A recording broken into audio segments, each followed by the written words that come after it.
माननीय कुल सचिव जी, आज के कार्यक्रम के 3 मुख्य अतिथि, उन सबके परिवारजन,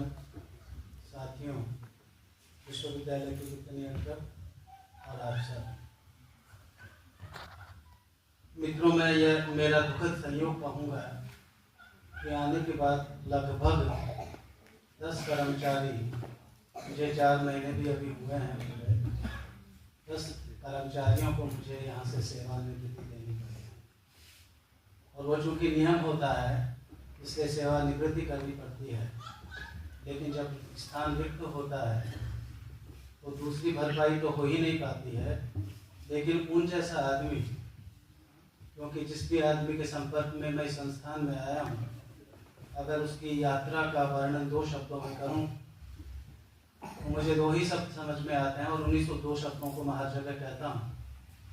कि उनकी सबकी जिंदगी संघर्ष की रही और समर्पण की रही। और इस कार्य को, इन 2 शब्दों को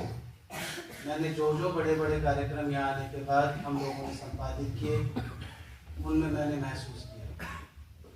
सब लोग, जब भी कोई कार्य होता है, सब लोग एक साथ हो जाते हैं और जैसे संस्थान अपना है, संस्थान मेरा परिवार है, उस भावना के साथ काम करते हैं। इसलिए इन सब की पूर्ति तो की ही नहीं जा सकती है,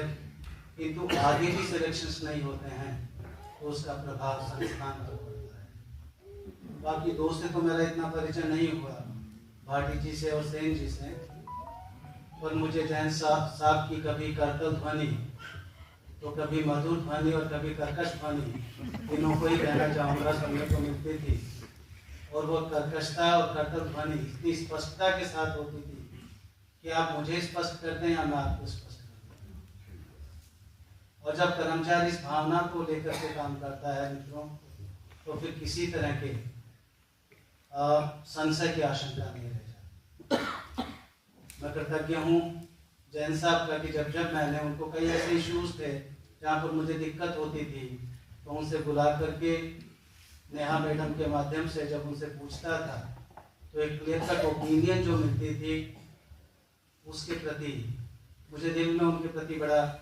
सम्मान पैदा होता था कि देखिए आदमी नॉन टीचिंग में अपने विषय का तो ज्ञान रखता ही है, लेकिन अपनी शैक्षणिक योग्यता भी है। मुझे लगता है यहाँ हमारे दरबार काफ़ी लोग ऐसे हैं